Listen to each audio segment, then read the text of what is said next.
Good evening. You have tuned into Ties That Bind. Today is September 30th, 2018. This is a continuation of Healing Our Community, Part 3, Multi-Generational generational Homes. In a series of family economics, I'm your host, Paula Percival. Paula P. Stop.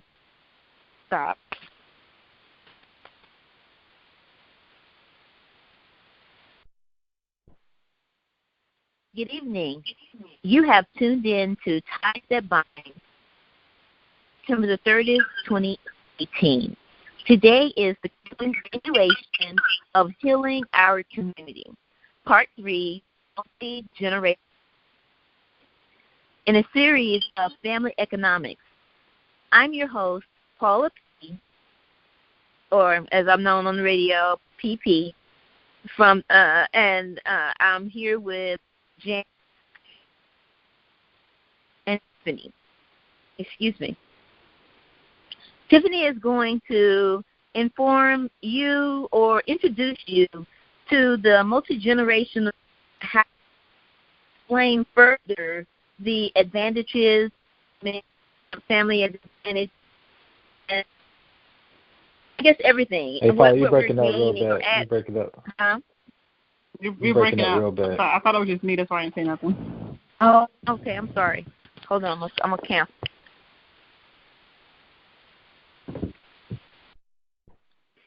Good evening. You have tuned in to Ties That Bind. Today is September 30th, 2018. I'm lost. This is a continuation of Healing Our Community, Part 3, and it's a multi-generational home. In the series, in a series of family economics. I'm your host, Paula Percival, and we have James and Tiffany, our co-hosts, and Tiffany is going to be introducing us to this family generational home situation, telling you the ins and outs, the advantages and the disadvantages. I'll let her tell you the bulk of it. Yo, Paula, start it over. Please. Yeah. Yeah. Please start it over.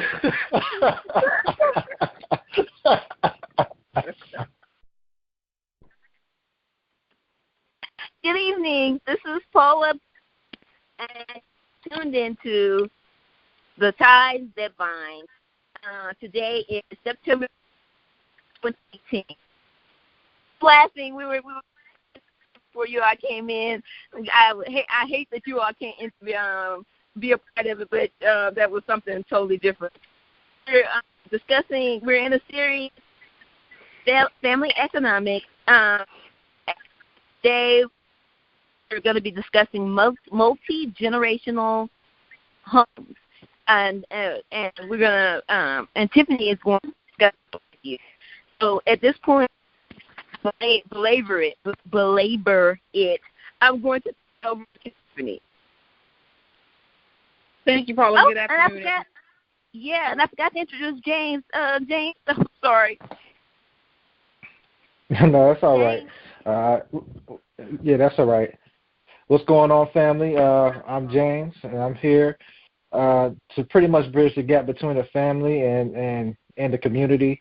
I do believe that one day that we'll see our problems are more the same than different, and we will finally come together. So nice speaking with everybody here. Oh, good. Thank you. Over to Tiffany. All right, family, this is Tiffany, and I am here to bring the building blocks that we need to heal our family, starting with the family and then bridging out to the community at large. So anytime I come to you, I'm going to first come to you with scripture, and then I'm going to come to you with my ideas about what I think it would take to heal the family, and then, again, the community at large. So with that said, and just like that, the baby's about to wake up. With that said, I'm going to be talking about family economics, okay? So family economics is a pretty broad topic, and there's a few things that we're going to be discussing underneath that. So first thing that I want to talk about with family economics, first of all, is I want to bring us a quick scripture. It's for James and Paula. If you're following along, you can look on the agenda and click under Growing under Alpha. I see James is already there. It's Genesis chapter 1, verse 29. And God said, "Behold, I have given you every herb bearing seed, which is upon the face of all the earth, and every tree in the which is the fruit of the tree, yielding seed. To you it shall be for meat." So basically, the Lord is telling us that He has given us every tree to eat of, and it's just up to us to tend the fields and make that happen. So the first part of family economics that I want to talk about is growing and raising food. So growing and raising food, the concept that I want to bring to you is called homesteading. Okay, homesteading is essentially taking away the need for money to survive, becoming self-sufficient. We want to get to a place where we no longer have to worry about the rat race and earning a dollar to sustain ourselves. This is a long-range goal. This is not something that we'll be able to accomplish today, but soon I hope to be able to get us there as a family. So some of the things that I wanted to discuss, some of the topics or some of the tools that we could use. Hold on, I lost my notes disappeared. Forgive me for the delay. So what is a household? What is a household? So a household is a residential unit where the members of the family pool their resources to at least some degree so that they can provide for the welfare of everybody in the household. Usually the household consists of family members that are linked by blood or marriage, and occasionally there'll be some unrelated members that are within the household. Households are defined on the basis of residence, and families are other relationships, like I said, through marriage. So when it comes to raising food, there's a couple things that we can do to start today to kind of gain our independence from the system that we're in. One of the easy things that we can start doing is growing some of our own crops. And even that is a very easy thing. So how many of you have gone grocery shopping in the past 7 to 10 days? If you got a tomato or a celery stalk or some lettuce, then you can actually start today beginning your process to lean toward homesteading and taking away your dependence on going to the grocery store to get your food. So what that could look like, and you guys can feel free to jump in. I don't want to start talking too much, but what that can look like is, say for instance, today I bought some tomatoes and I bought some celery. Well, I'm going to make a sandwich with those tomatoes this evening. I'm going to save those seeds and dry them out, and I can actually plant those tomatoes. So next year I won't have to buy a single tomato. I'll be able to plant my own tomatoes, and that bush will yield me fruit throughout the spring and summer and probably into the fall, and I won't have to buy any tomatoes at all next year. Right. Same thing with celery. And I think, Paula, you were talking yesterday when we were chatting about this topic, building kind of like a mini greenhouse. You don't have to have acres and acres and acres of land to start homesteading today. You could plant in your windowsill if you have an apartment. You can plant herbs in your windowsill. You can plant small plants on your balcony if you have one. Or you can build a small bed in your yard to begin the process of growing your own food. I don't know, Paul, if you want to kind of explain the garden bed thing that you were talking about. Well, the garden I have to credit to whom I got it from. It was a couple of years ago. I was watching what is the name of that food show on ABC? They were, and it'll come back to me. It's not The View, but it was something. It's before The View, and they were talking about, because the reason that we're talking about this, and you don't have to. We're not saying you start this community right today, but you can start growing your own fruit because it's healthier. We don't know what we're getting in the grocery stores, but right. Yeah, and so they had this. They actually built, I guess what you call it, a greenhouse or. Oh yeah, they essentially they they took like a small raised garden bed and made it into like a very small greenhouse. Yes, a greenhouse. Like, very small scale, yeah. Yeah, it was a small scale, but it was enough for you to plant tomatoes and squash and all this stuff in there. And you don't have to have a lot. There are a lot of times we start out wanting to do something extra, just over the top, when you can just start out, like Tiffany said, with putting a plant on your porch, putting it in your window, putting it in your house. And but they had it, and they told you where you can buy the mechanism at the Home Depot to get it. And it was just what do they call? God, I can't. It was just plumbing a wire that was straight, that you could bend it. So you bend it. You made a rectangular box, and you took the spikes and you took them and bent them from the each long side to the other side. And we did that all the way down, however long you're going to do it. And they had this PCP, or it was called some type of plastic, but it was breathable plastic. PVC pipe. The PVC pipe. Yes. They had PCP pipe, and then they had the plastic. They went over it, and then they cut doors into it so that you can keep the moisture in when it was getting really, really hot and when it got really, really cold. And you could maneuver it. You do it the way you want to do it. And then that way you can start to, what is the word? You can start to know what it takes to grow a tomato. I know I started growing strawberries, and I had someone was just like, I need you to plant this. And I bought the strawberry plants. I bought the seeds. I bought all this stuff. And we took it and we put it in the ground. We just put it in the ground. But I know there's other things that you have to do to start. You have to prepare the ground. So you can. It's just like it's just a learning process, and it's something that you're gonna. It's going to. Hello? How do you say? Yes. Can you hear me? It went out for a second, but you came back in. Okay, and it's something that you're adding to your household. I even went to buy, do they call them biddies? I don't know what they call them in the real world, but we grew up with chickens. And so I went to buy them, and I took them to this older lady for her because she knew them. But I went and I did all the study of if I had put them at my house, and I had to grow them, and you have to put the little places. Right.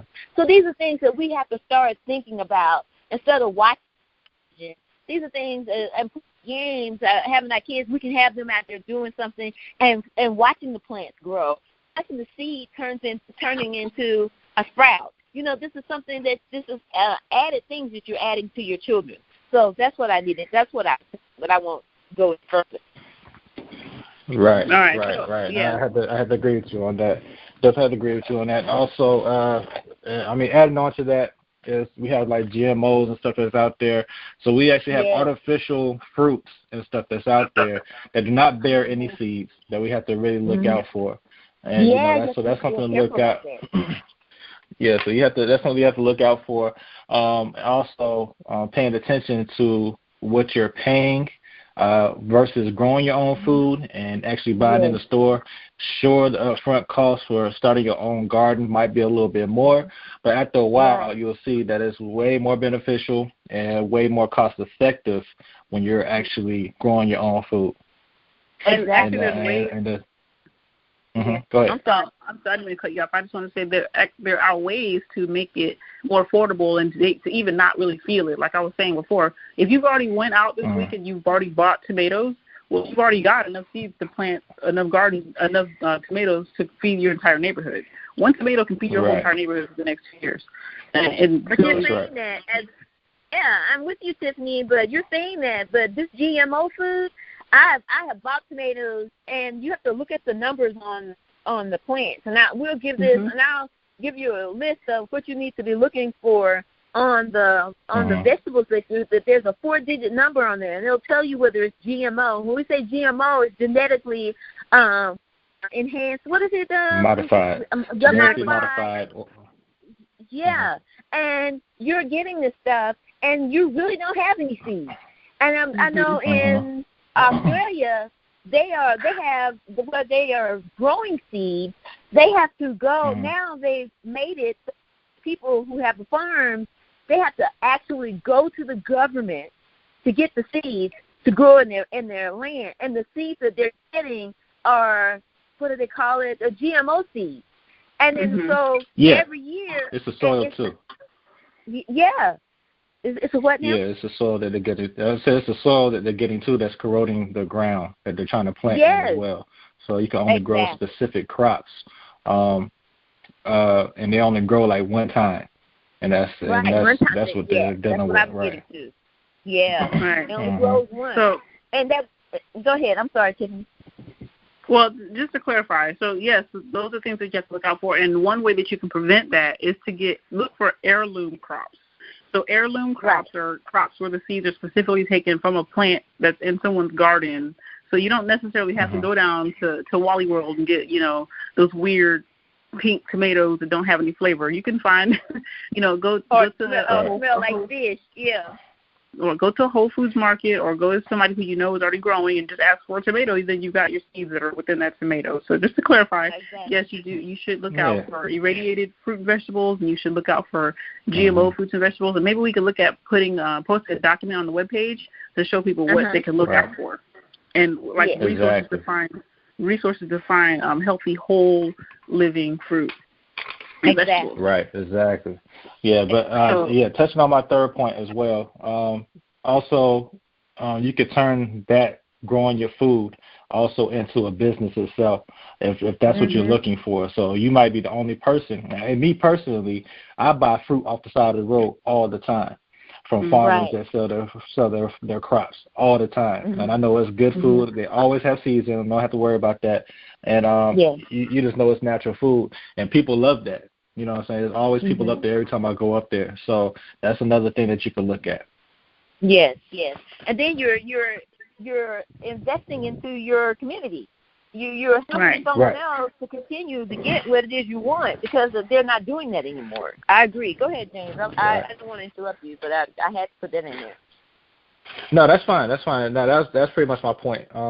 So that's something else that you could look at as you're growing crops, because like you said, you could be the person in the community that has good fruits and vegetables, and people will always come up to you. Right. I agree with that. So the objective of the homesteading, so it can go from you planting one tomato plant to being able to sustain your entire family. But we have to start, building blocks. We have to start one step at a time. So starting now, you can go ahead and plant that small, get your kids involved. Get yourself some little paper cups. Get yourself a couple of, bag of soil, and plant some of those tomato seeds. Plant some of those cucumber seeds. It'll be a learning lesson for them, and it'll be the start of your independence as your family, for your family. So that's your start now. Then you can start prioritizing what it is that you want to do. Do you want to just plant fruits and vegetables, or do you want to start looking at other types of produce, like investing in some chickens? If you have at least a half an acre of land, then maybe you can consider building a coop and getting some chickens. So that way you'll have some meat, and you'll also be able to have eggs and stuff if you eat that kind of thing. So once you start small, then you can start prioritizing what it is you want to do. And once you set your priorities, then you can start planning for how you want to increase your crop, basically your crop load, the things that you have available to eat. Taking into consideration the seasons, the zones that you're in, because you can't grow everything everywhere. So you have to know what to grow where you are, and you have to know what season things can be planted and harvested. So that you can actually plan out the start of your homesteading. And I want to add. Can I add to that? You need to fertilize your ground, because the earth is not yielding the stuff that it needs to yield, because we have taken so much from it, the nutrients and everything that it needs. And so you need to buy fertilizer, and then you have to be careful about that too. But I just wanted to add that. Right. So that's exactly right. So you want to make sure that, first of all, make sure you're getting good soil, and that you do, because whatever you put into your soil is going to eventually go into your food and into your body and into your family's body. So look at it from that perspective. I suggest looking at old school ways of doing things. Look at how the Indians fertilized. They didn't go out to the Walmart or to the Home Depot and buy a green box that said food fertilizer. they would take a fish that they fished out of the ocean or out of the creek or river, and they would plant that fish alongside whatever they were going to plant, and that would be the fertilizer that would provide the nitrogen. It would provide all the things that the plant would need to get it started. So consider that. Exactly. Consider composting. Composting is something that has become composting is something that has become very, very accessible to even suburban families and urban families, because you can get a compost machine that you can keep in your house or on your patio. It doesn't take up a huge amount of space, and you can take your food waste, not meat, of course. You can't put meat in the composter, only paper waste and organic food, produce, growing food, not going food. So your carbohydrate foods like your plants, coffee grounds, paper, newspaper, that kind of thing. Those are things that you can put in your composter, and you can actually produce your own soil that you don't have to depend on, going to the store or whatever, and you know exactly what's in it because you put it in there. Exactly. That's right. Also, I compost my grass shavings whenever I cut my grass. So that's another way that you could do it too, and just pile it up. My dad in the woods right in the backyard. Yep. Yeah. And maybe it's a future topic we can delve into some of these things like how to compost and those kind of things, because it's actually kind of a fun and interesting topic, and it's a fun little family project that you can do, something that you can do for the entire growing season with your family. Right. Yeah. Right. Yep. Because kids love that. I mean, I know my dad, he would plant the garden, but then he would give us a seed, and he would put it in a little thing, and just tell us to take our fingers and put down there and press it in there, and every day we would come and watch the seed, the plant coming out of the seed in the ground, because it was a glass little thing, and you can watch it grow. Kids love that, and then that's something they could take to school, and report on. Right, exactly. Yep. And you're giving them a living skill, something that they can use to survive on. Because one day, all these systems are gonna fail, and all these things that we see are gonna pass away, and you got to be able to survive when that happens. And I'm not per se a doomsday prepper, but I believe that this thing is coming to a head, and it's time to start preparing yourself and preparing your children so that we don't have to be dependent on the world for just to survive. Right. That's true.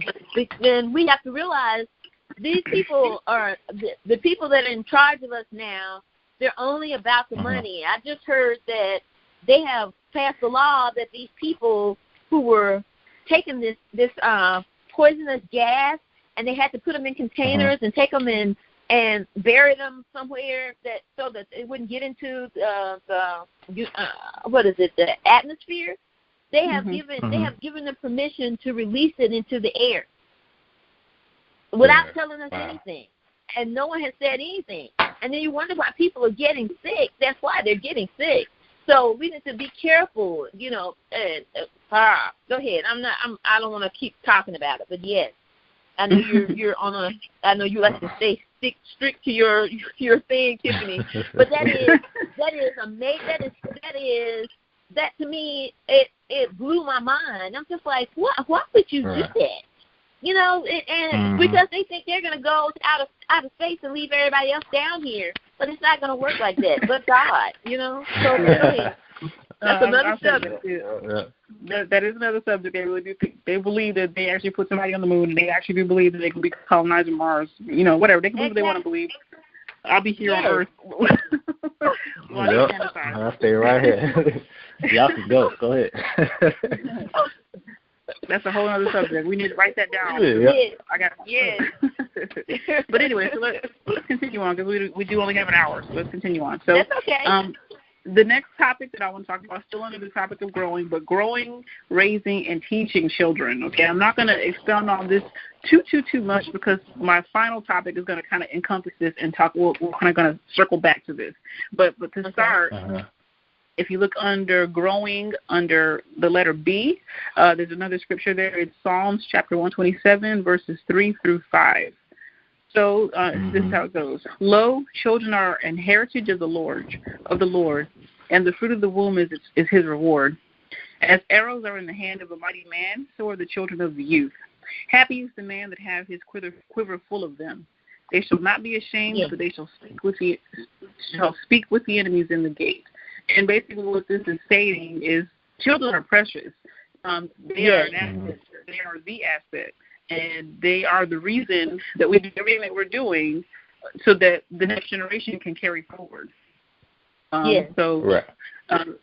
Like I said, our greatest asset, and all these things that we do and that we're planning is that so we can make this family better and our community better and the world better for our babies that are coming up behind us.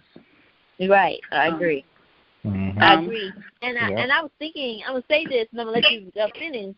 I was thinking as I was doing some research on what we were talking about, because we don't want to we're talking, and it seems as though we're having a good time on here, but everything that we are talking to, what I'm going to start doing is putting at least a reference on the website so that you can go there and look for yourself. This is not something that we're making up. This is not something, it's our opinion. Yes, it's our opinion on what's going on. But I was thinking, and I'm going to leave it like that for that, but I was thinking about you and James. You all sort of grew up part-time in a multi-generational home. You know, thinking like you had grandpa and me and then your mom, and then we had all that underneath one roof. Then we had a bee, then we had we had all that, and then you garner certain things from that. Wait, hold on, Paula. You're getting ahead of the topic. Hold on, we hadn't got to that part yet. Hold on. Oh, I'm sorry. We're getting there. We're getting there. Okay, no, we're getting there. Okay, so the next thing that I want to talk about, the next point is taking care of grandma and grandpa. It's a sad state today where you see old people knowing and fearing that they're going to end up alone in a hospital room to die without their family around them. Yeah. It's a terrible thing, and that's something that I don't want for my family. And I'm sure a lot of you don't want for yours, but it's becoming, society has taught us that this is the norm, that once your parents get past retirement age, the first sniffle, then it's time to put them in a home. And that's not the way it's supposed to be. You're supposed to take care of your parents. You're supposed to take care of your parents and your grandparents, and so that they can basically enjoy the fruits of their labor, which was you, essentially. Right. You know what? Yeah. Before we touch all the way on this topic, I want to go back to growing up and raising the kids, or teaching the kids. I just want everybody to realize that we're in a system, especially for Black families. We're in a system that doesn't teach our kids about the greatness that they had in their life. The most that they're going to learn is really about how they used to be slaves, and that's pretty much, and that they probably came from Africa. All right, so if they get that. I think it's if they even get that, they're definitely going to get that they were slaves for sure. Yes. But it's important to teach your kids in the home, because now they have somebody to look up to that looks like them, that's going to teach them about themselves. And that's something that they're never going to get in those schools. And you wonder why these kids growing up crazy and looking all types of ways and trying to be everybody else but themselves. It's because they don't have anything to look up to. Like I was watching this video the other day. This guy was like, all right, we're going to take a group selfie. Right? He's like, so I'm going to ask y'all this question too. Whenever you're taking a selfie, what's the first thing that you look for when you're looking at the picture? When you're taking a selfie with a group of people. Right. Exactly. The first thing you're going to look at is your okay, go. I said whenever you're taking a selfie or you're taking a picture with a group of people, what's the first thing that you look for? Hello? I think Tiffany might have I think she got out the I think her phone might have hung up. Yeah, that's okay. Go ahead.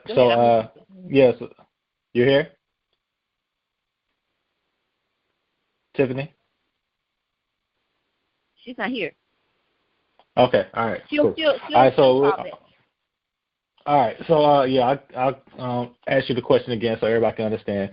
If you're taking a picture with a group of people, right, or some type of selfie, what's the first thing that you look at when you're looking at the picture?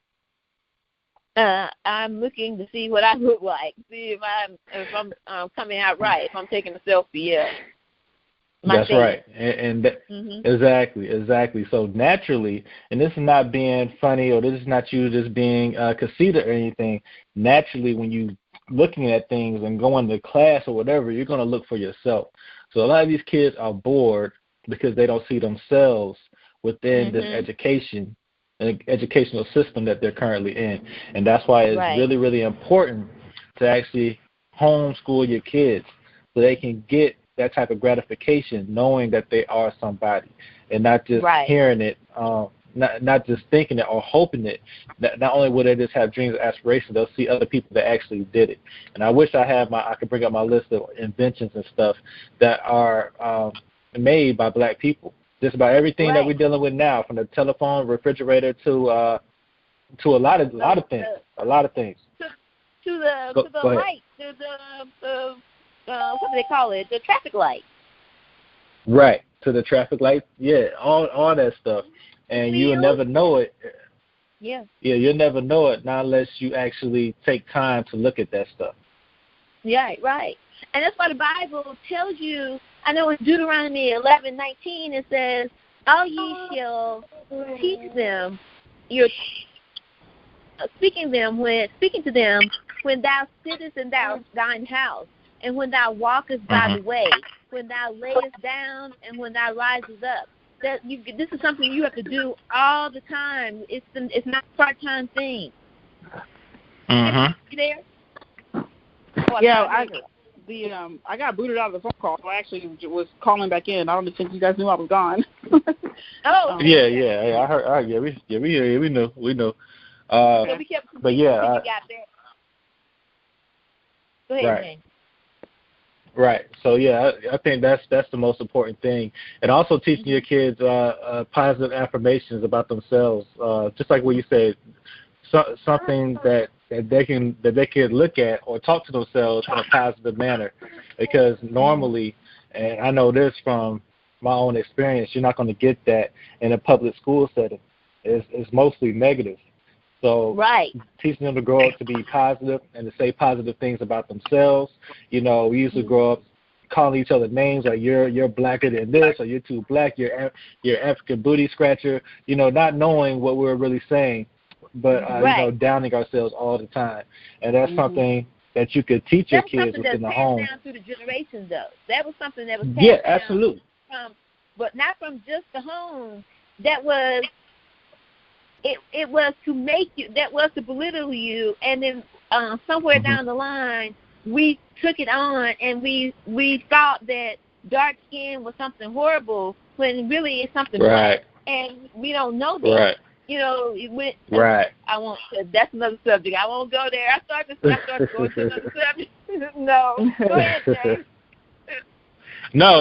I mean, that's just. I just want to touch on that because we kind of breezed by it, and I had a little bit more to say on that topic. Well, that's right. Well, like I said, I kind of breezed by it because the final topic was going to kind of circle back to all these points, and I was just trying to not be redundant, I guess, is what I was trying to avoid. But it's all in part of the conversation. It's fine. So the next point is taking care of grandma and grandpa. And if you look at taking care, where it's highlighted there, you'll see a scripture. It's 1 Timothy chapter 5, verse 8. But if anyone does not provide for his relatives, and especially for the members of his household, he is denied the faith and is worse than an unbeliever. And that's a very, very powerful scripture. Basically, it tells you, it is expected that you are going to take care of all the members of your household. You don't take members out of your household and put them in a hole to die alone when they start getting ill. You take care of them. You provide a place for them. I agree. And that's very important. So I see James has a point there, so I'll let you get your point, James, and then we'll continue into the multi-generational home. I think you kind of touched on it a little bit, and also it's good for the older folks to be there to pass on the knowledge to the younger generation, and to have a full life with your loved ones, because when you're put in a home, you're in a home with a bunch of strangers. For the most part, you might make a few friends there, but you're going to feel alone when it's all said and done. And we want to make sure when our older people are here, our elders are here, that they're given the best life, and that way we know whenever they pass on, their soul could really be at rest here on this planet. Yeah, and I have to speak to that because I was involved in it. this is something that you have to start planning for. I never thought my parents were going to die. I never thought that, you know, even though my dad continued to say, I know you're going to be the one that's going to be there to take care of us, and you're going to do this, that, and the other. And I hated it. I hate that I was hating that they put that on me. But it was, in the end, I'm telling you, how do I even start by speaking of this? My mother, because I was there by myself and I was taking care of her, and it got to the point where I couldn't do it anymore. And there was no one, I don't care who I asked, you know, even the people that were neighbors who said they were friends. This is why you have to plan for things. And you have to know that you have a responsibility to do certain things. And it was like, you know, I would go and I would spend the night 2 or 3 days a night. But it was taxing.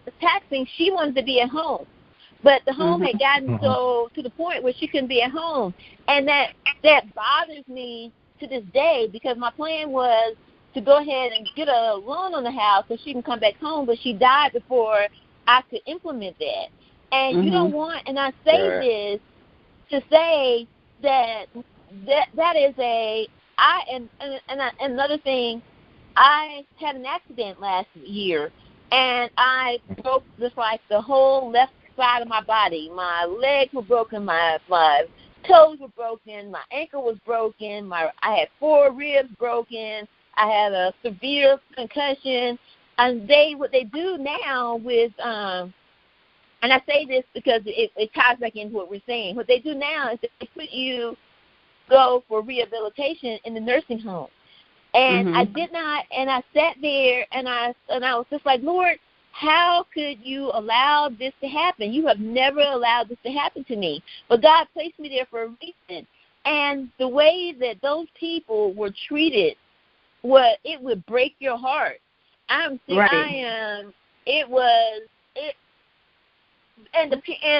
children weren't coming.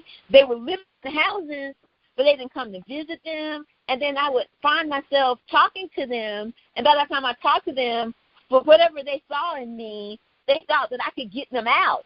They thought I could do something that I couldn't do. And I felt hopeless and helpless. And I think God allowed that. Go ahead. I'm sorry.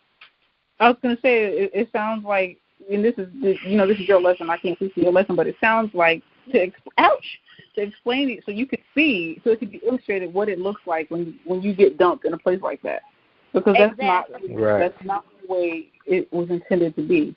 It's intended to be. Right. And I say that to say that I am in. I can only say so much because I'm in a process with my lawyer right now. But I'm going through that change of trying to get that fixed. And but I have to do it through legal maneuvers, and it's taken so long. And I have to be in a certain place in order for us to, and now he's getting ready to take it to the Supreme Court, and I'm just like, oh my God, they got that fool up there, and they got, but it's God. You can only do what God allows you to do. So God placed me there. He allowed me to do something. And I told him, I said, if you do this for me, I said, I have so many people that I talk to these people. I have their names. And they're not. Some of them own businesses and stuff. And I'm just like, I said, they need help. And I cannot believe that these nurses that were supposed to be, when the doctor ceases to be, ceases the humanitarian that he's supposed to be, we're in trouble, and we are in trouble. Trust me. You gotta realize that these places are a business, and no one's going to care for your loved one the way you care for your loved one. And you have to understand, at the end of the day, for them, your loved one is a figure on a spreadsheet. You know, exactly. they represent a certain dollar amount, certain cash flow in and cash flow out. That's what they represent to them at the end of the day. And you can't expect that they're going to get that love and care that you would give them. I was actually watching a news story just this past week. Stop doing that. Just this past week, this lady, I want to say she was about 85. She was really old. around Bill Cosby's age, and that's a whole other topic. But she was invalid in a home, and and her daughter just didn't feel comfortable with the care that she was receiving, so she took her to another doctor to get a second opinion. Come to find out, her mother, who was unable to speak, unable to fight for herself or communicate in any way, had been raped and had contracted an STD, had been raped and sodomized inside the facility. This was just in the news this past week. So, and I'm not saying this to fearmonger, but it's a fact. No, this is for real. No, you have to understand that you are not getting the care that you're paying for, and the best care that you ever get is at home. And yes, Paula's right. You do have to plan and prepare. You have to realize that one day, if you should be so lucky, if you should have so much grace, you will live to a ripe old age, and you're going to need that care. So you have to plan for that. Retirement is not all about vacations. Retirement is also planning for your end of life care. That's a real fact. And leaving it to your children to figure out is selfish and it's cruel, and it'll end up hurting you in the long run. I think that's really important. Yeah, I think that's really important. And also, I want people to take a look at the other cultures, that are outside of this country, because this country here is a business. This is a corporation, and you can look it up. You can see that America is actually a corporation. It's a business in itself. It's not an actual country. It's not an actual country per se. It's actually incorporated business. So I would just take a look at the other cultures. Look at the Indian culture. Look at the Chinese culture, and look at how they treat their family and their family, and they keep their elders in the home. And these people are very, very, very successful as far as their cultures are concerned. So that's something that you got to look at. Look at the people that are doing it and doing it well, and and just learn from that experience that they're having. Right, and I agree with that. And we are this society. We have what is the word? We have sold our souls for a bunch of bullcrap, bowl of porridge. We have sold everything we have. I remember when I was in school. I'm going to say this because it's necessary that these parents realize what the teachers are teaching your children. And we went to a predominantly white school, but they would go through extreme measures. But it was just like they only said it when I was in the class or when there were some black people that were in the class. Well, those are, these are things. Has anybody ever had that your parent put butter on your burns? That is just an old wives' tale. And everything that you were brought up to believe in this stuff works. And now I see shows telling you that butter really works on burns because X, Y, and Z. But they didn't want you. They want you to give up on. They want you to throw away what you have, because if you do that, then divided you are conquered. This is why we are in a place now. We don't know what we are. We see all we know is what we see on television, and that's a bunch of bull crap. You only see these people, even if it's a show that's supposed to be reality. You only see them an hour out of a day. They only take it and put it together the way they want to put it together. And we are going to have to say enough is enough. We're going to have to grow up. We're going to have to learn something. Stop trying to say, I can't do that. You can do anything that God has placed in your heart, in your mind, in your body, what you were born to do. And so I say that, and I'm going to get off of this because there's so much to be said about this that we're losing our what we were brought up to believe and to know that was so. You might not have wanted to. My grandmother, she could smell my breath and knew that I had a cold. We don't even have doctors who do that. They don't even want to smell your funky breath. They don't want to smell it, and that's your effing job. Just like I can smell people because my grandmother. When she did it, I'm just like, how does she know that? Then I learned what she was smelling and what it was. these are things we have to, our older generation, we have to give them props. We have to give them respect for their, what do you call it? Their, you know what I'm calling it. The wisdom. Wisdom. Their wisdom. That's the word I'm looking for. You have to give them credit for their wisdom because they have lived decades before you. And you can't say, oh, you're old. What the? And people are making it seem like it's okay. I hear children say that all the time, and I'm just like, what does your parent allow you to say? And yeah, they allow them to say because they ain't talking to them, because they're just on television, and the games are teaching you this stuff. Yeah. And I'm gonna say that, and I'm gonna let you finish. But it's just, when I say that, when we started talking about that, it just touched the nerve in me. And it should. I mean, it really should. We've become so desensitized, to the state of the family. It should touch a nerve, and I hope that it does touch nerves, and I hope that it does make people think that first of all, what we've been taught and shown is not what reality is, and it's not the way things are supposed to be, and it's out of order. Right. It's out of order. It's out of order.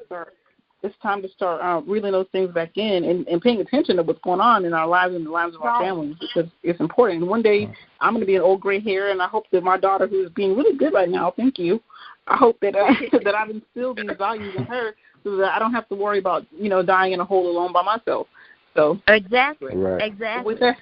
With that said, I want to keep pushing on through to the multi-generational home. And because a lot of these things that you guys are talking about, these points that you're covering, these are things that are going to be kind of touched on again. So the multi-generational home, this is my second to last point that I want to cover under family economics. So first thing I want to talk about is the Pew Research organization defines the multi-generational household as one that includes 2 or more adult generations. Living in a multi-generational family has many rewards and benefits for all generations, and I'm just going to go through these. We can stop and spend time on them as we go through. So, one of the first benefits is all the family members that are within the home, and I'm reading. If you click on multi-generational, then you'll see what I'm reading from. All the members in the family experience a higher level of emotional bonding. And closeness across all the generations. And it makes sense because you're all there together. You're experiencing life together. And because you're so close, it's only natural that you'll bond a little bit more than what you would if you only saw your grandparents, once a year or once every couple of years, or only on certain holidays. Let's see. Grandparents provide an important role. They are role models for the socialization of children. They are the teachers of the younger generation. Seeing parents take care of grandchildren. Seeing parents take care of grandparents teaches children what it is to care for your family, for your entire family. Yes.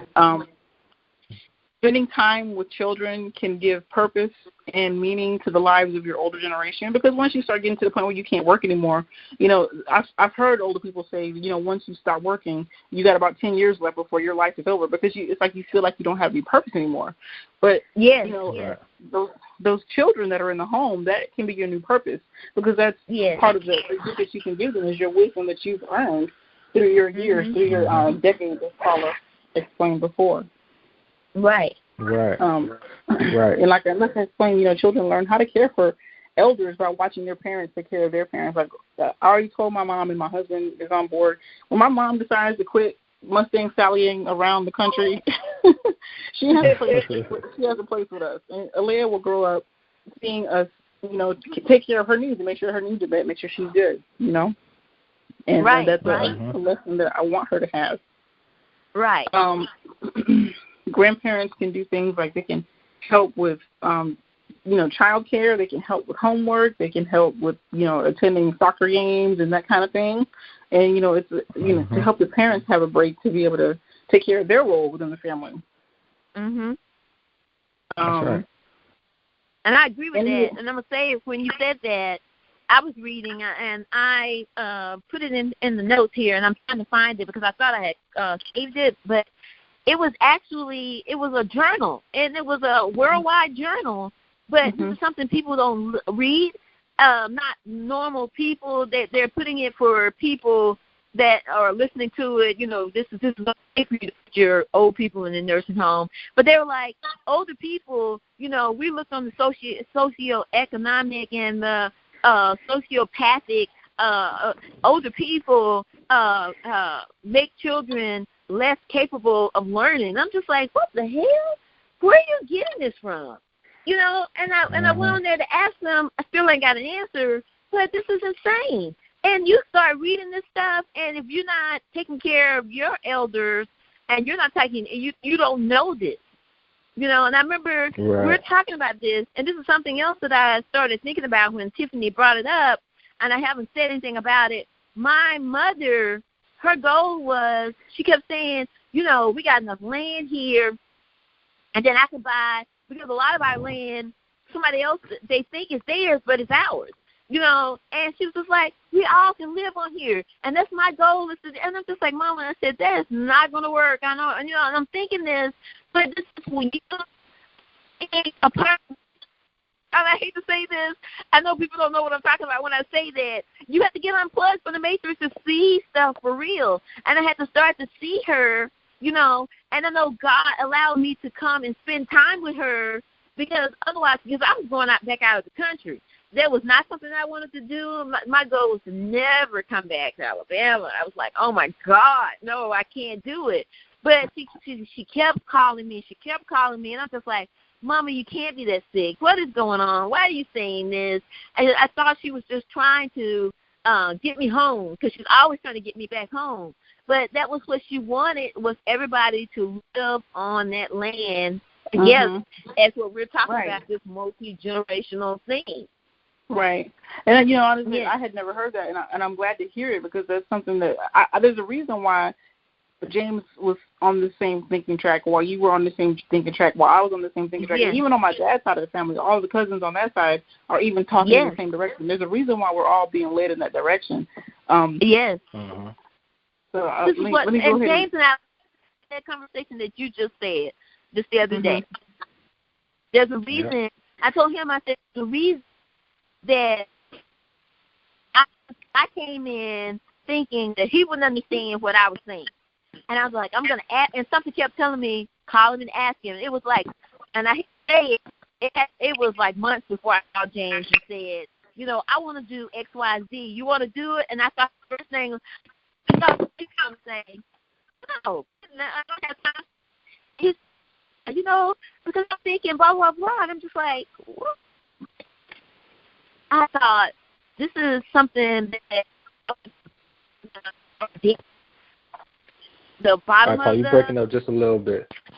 Oh, you're breaking up just a little bit. Yeah, they're coming back. Is that better? Yeah. I'm trying to get it. Is that better? Yeah, you sound fine right now. Okay. And we have to allow our spirits to talk to us. To intervene for us, because there are things that we don't know that the Holy Spirit can't, that the Spirit can surpass all this. And we wouldn't be on this phone right now talking. We wouldn't be doing what we're doing right now if it had not been for God allowing this to happen. Everything happened so smoothly because we thought, not going to have time, she's going through something. We won't call her.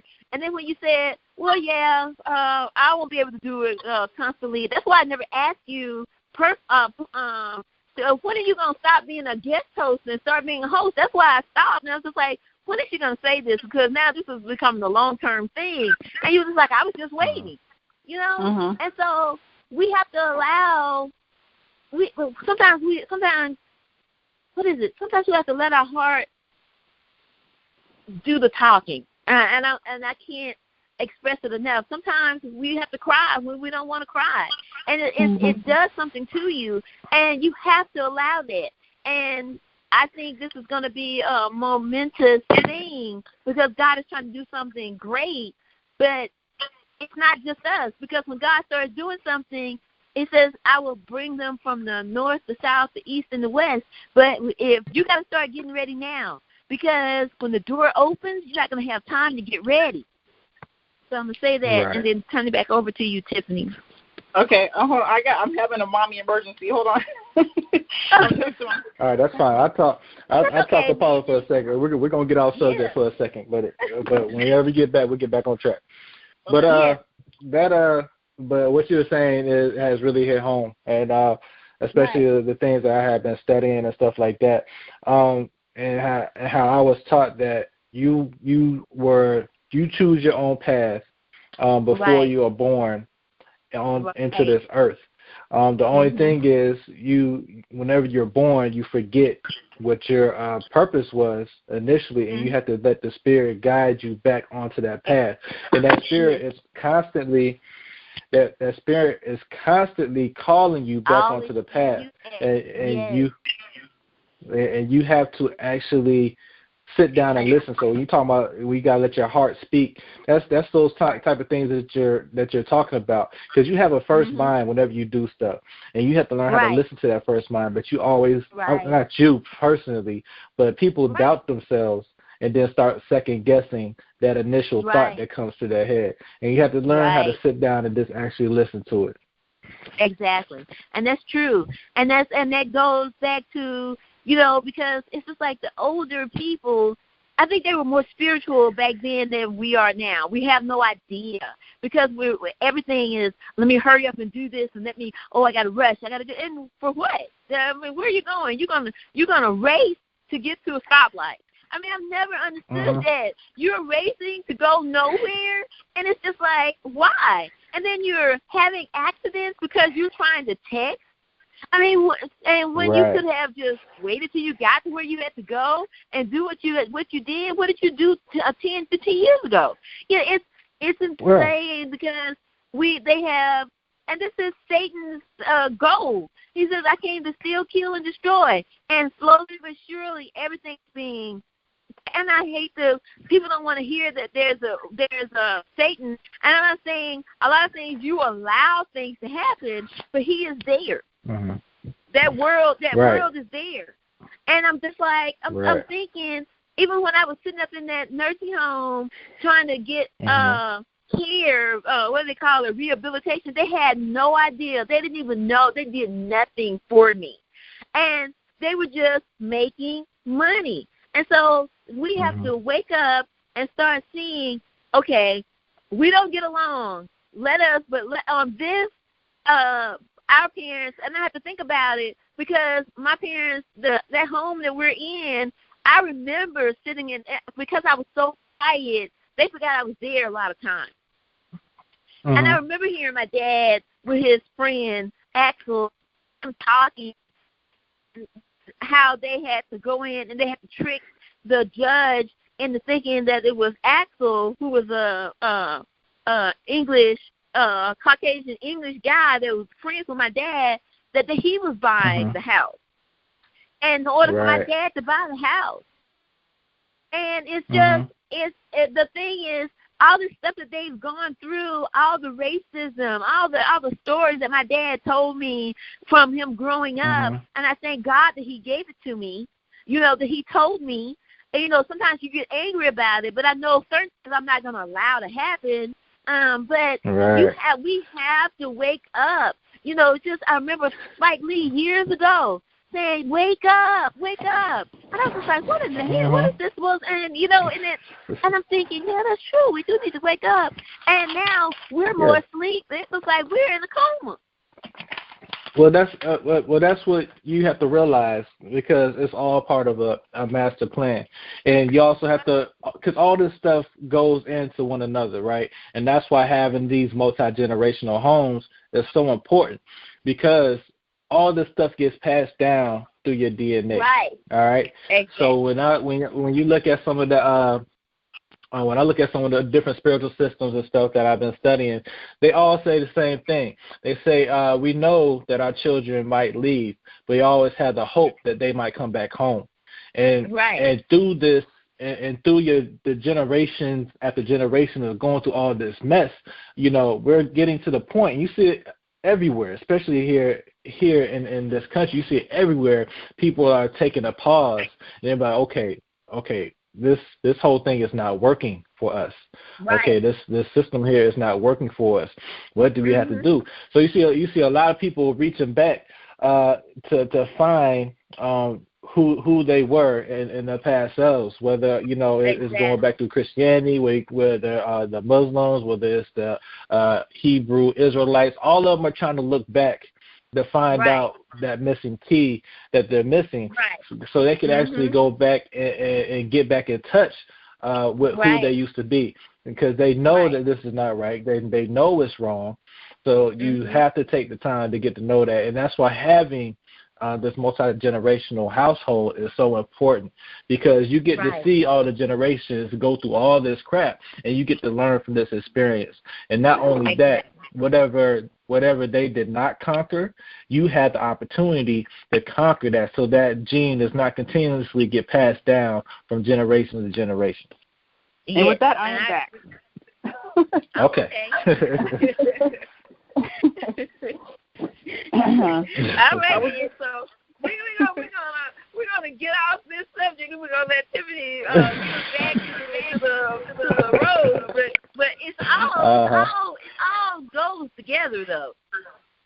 Right. You're right. Yeah. So I was listening to you guys, and you guys are right on point with a lot of the, with the whole long-term goals, benefits and everything of the multi-generational household. One other benefit that I heard you guys talking about, the benefits of just witnessing how to take care of business and how to, witnessing things that go on with the older generations. There's also a financial benefit to having multiple generations in one home. Like I said, we had a conversation about this in preparation for this podcast. We were talking about the middle-aged generation, so like my age, James's age, our responsibility, especially now while we're still dependent on the system, we're the earners. So we would go out and we work to earn the money that it takes to start building that homestead, to start making space for the family members to move in and start, we are the earners to make that happen. The aunties and grandmas and grandpas, they would help take care of children while the earners are out there earning a wage until we can get to a point of independence. Right. Instead of paying $400 or $500 a week to go and to have your children get colds and not being really taken care of, you can have the grandparent there. That's insane to me. Yeah. Exactly, and it also it benefits everybody. It takes away the need to take for it's one home to take care of, so you're not, you don't have every adult taking care of a separate mortgage. You have one family taking care of one household. That's right. So it minimizes the amount of money that's going out of the house. Let's see. So it helps adults that are, so you have adults at different stages in their lives. We have some that are college age, some that are fully independent. So for those young adults who are still college age, living in a multi-generational home would allow them the financial freedom to attend a university and not have to worry about living expenses, not have to work 2 and 3 jobs, while they're in school. They can focus on studying while they're there. Right. That's right. And then that's right. We don't, and we sit there and we say, well, when you get to be 18, you got to get out of this house, and so and so, so and so. And I still hear people say that now, and I'm just like, what are you prepared in the world? What are you? Somebody may have told you that. That's bull. That's some baloney. That's malarkey. Let me put it like that. But we're going to have to change our minds. Stop listening to what we think. We want to be popular. We want to get on television. We want to do this, that, and the other. But it's something you can't buy. Right. And there are people with millions and billions of dollars that wish they had peace, and they don't. Right. So some other things that the multi-family members provide is companionship. You don't have those lonely times where you just by yourself and you don't ever see another adult soul, because you have your family right there around you all the time. It can be a wonderful and joyful thing. And all generations that are within the household. And I'm going to speed up a little bit because the time is starting to get away from us, and I still have a lot to cover. So I'm going to talk about now some things that we can do to make the multi-generational household successful, okay? So, everything has to be in order or else things won't be, they'll fail, basically. So the first thing that I have on my list of things to make it successful and to make it a peaceful experience for everybody is to set family meetings. Mm-hmm. Family meetings is basically how this whole podcast came to life. It was a family meeting that set the seed for this. And it's something that's essential when you have more than two adults. Even with two adults, it's something that's essential to keep the household running smoothly. It can, you can set the interval, whatever works for the family, but it makes sense and it pays dividends to take time to get together, discuss what's going on, discuss what's coming up, discuss what resources you guys have to put toward whatever issues are coming up so that you can come up with solutions as a family. One of the other things you would need to do is to set reasonable expectations and some rules within the house. Because you have so many people that are in the home, it makes sense and it pays dividends again to just set some ground rules, some expectations, what people are expected to do, expected not to do, that kind of thing will help to keep within the home. Right. Also, and I'm going to go through these quickly, and then we can kind of discuss them afterwards. Establish some financial responsibilities. Decide who those earners are going to be. So let's say in a perfect world, we could all move in together this weekend. Well, I have an infant, so at this stage, I wouldn't want to be one of the people who are earning until she got old enough to be school age. But as soon as she's old enough, it would be my responsibility to go out and make money or grow or whatever it is we need to do. To make the household function. And, you talk about who's going to take care of what bills, whose responsibility is where. Mm-hmm. Separate the space and make sure that everybody has their own individual space as well as shared space. So because you're going to have less than a few people living there, it'll be very helpful to make sure that people have their own designated space that's just theirs, that they can do whatever they want in. They don't have to worry about other people encroaching on that space. Exactly. And also teach people respect for shared space because there's so many people. Because there's so many people. You don't. If you got somebody who's a clutterbug and you got somebody who's a neat freak, that is going to be a potential tension point. So you want to make sure that you establish some rules and some guidelines and expectations so that everybody can find peace within the home. Mm-hmm. Yeah, a lot of this is respect.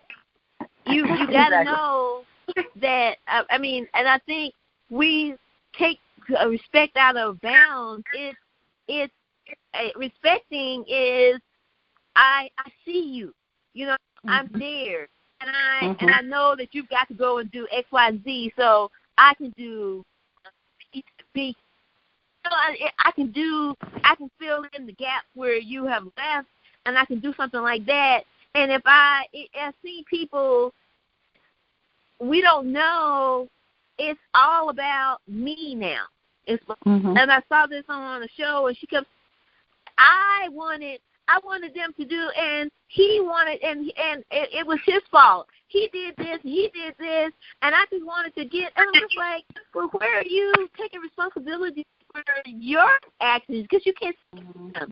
But nobody wants to take that anymore. So I just said I wanted to put that out there because we have got to be adults about this thing. And speaking of being adults, my last point on this part of the conversation is the last rule is to be good role models because in the family home, you're going to have children there. Mm-hmm. And they are learning, as we discussed in previous podcasts, they're learning from you. So in order to instill that respect and all that, they have to see you providing that respect. They have to see you treating the elders with deference. They have to see that they're not going to run it. Mm-hmm. Last point is, teach children respect by modeling respect. Right. And the last part of family economics is the family compound. That is bringing all this together. Okay, so everything coming together.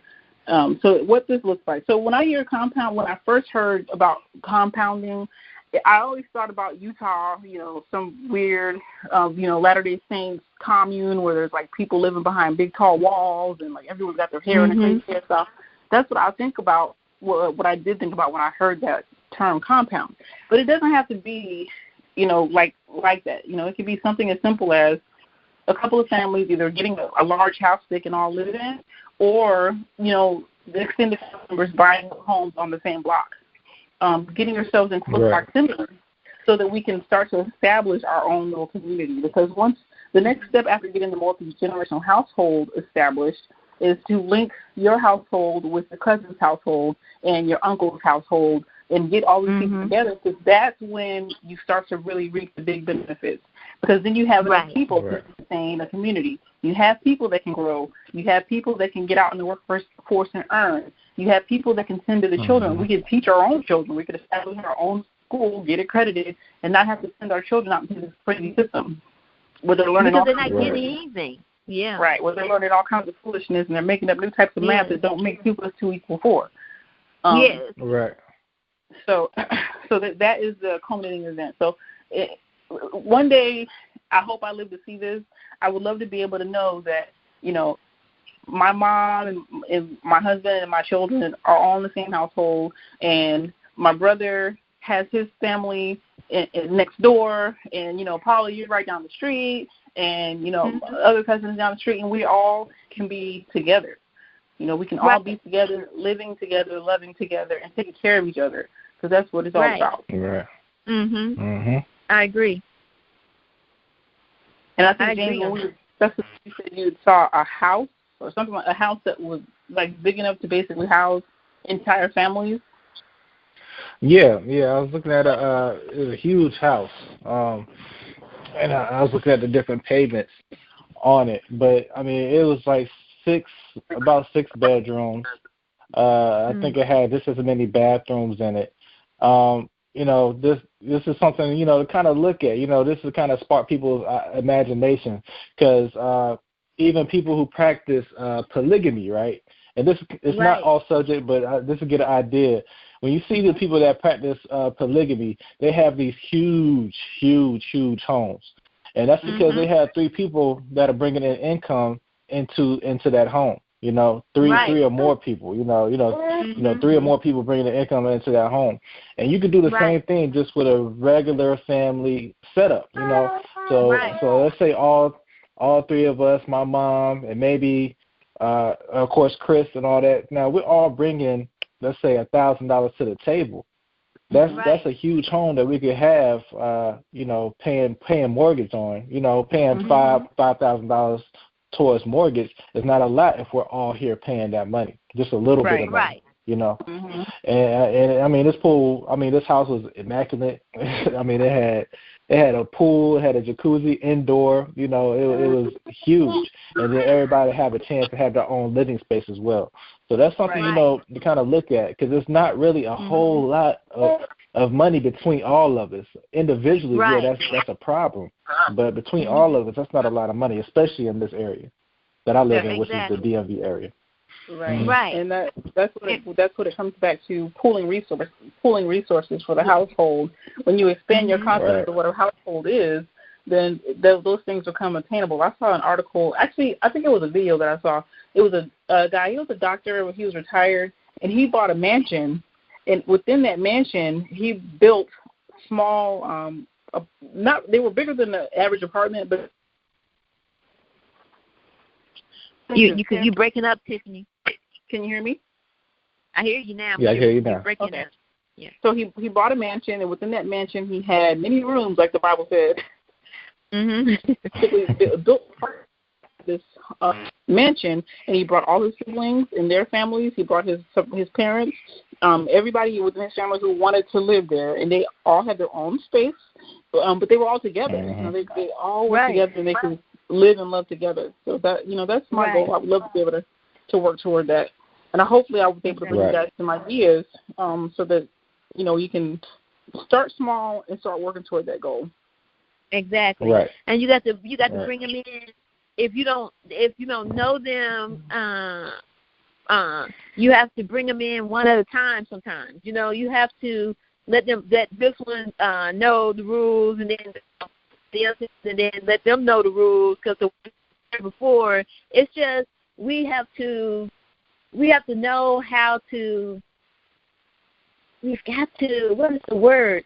I'm trying to.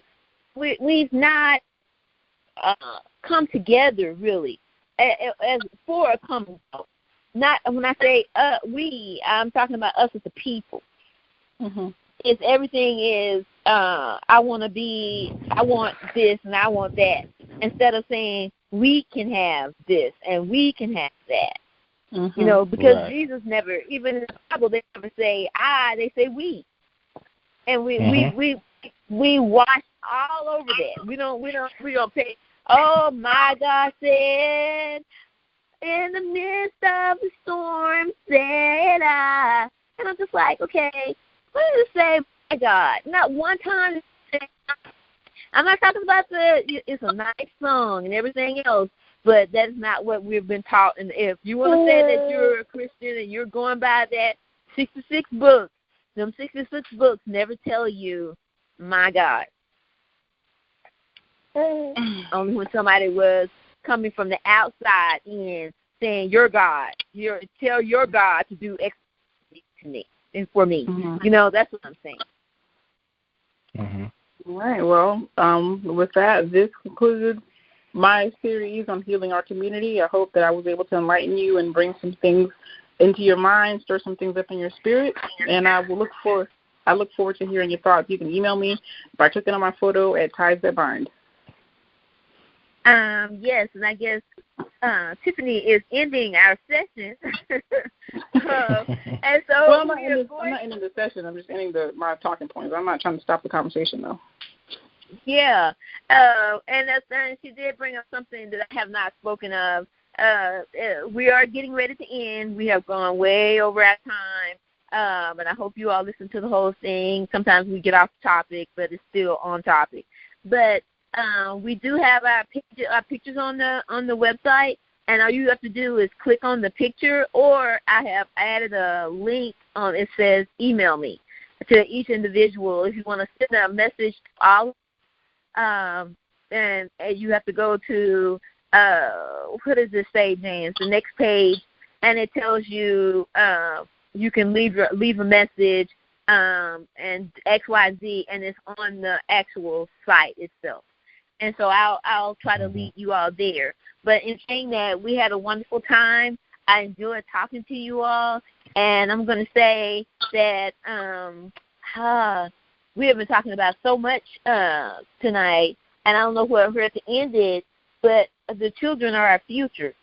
And if we don't pour into them, if we don't put into them what we are eventually, whether we want to get it from them or not, we're going to get it from them, be it good or bad. So we need to know who our God is and instill that into our children and instill that into our hearts and become, when you know better, you do better. And the Bible tells us that. And so in ending, I'm gonna say that you all stay blessed. And until we meet again, I'm going to turn it over to James and Tiffany, and then we will end. Love you. All right. James. All right. Yeah, I'm just gonna piggyback off of that just a little bit. Just know that every member in the family is important. The kids are just as important as the elders, and that's why it's important to have everybody in the household together. That way we can continue this cycle or this circle of life so the generation can move forward together, because everybody plays a part in every single role. And if we all have the same mindset, we can really progress and go really, really far. But I'm going to end with these words. In this life, we're taught many things, but I challenge you to find what matters most to you, and that is Gnosis, knowing thyself. Know your past so you can operate in the present to secure your future you always dreamed of. Exactly. Tiffany? All right. And I'm going to leave you with this parting meditation. This is coming from Matthew chapter 5, verses 15 and 16. People, don't light a lamp and put it under a basket, but on a lampstand, and it gives light to everyone in the house. In the same way, let your light shine in front of people. Then they will see the good that you do and praise your Father in heaven. Amen. Amen. I agree. And until we meet again, yes, and bless you, and we will see you soon. And we will see you next week. Bye-bye.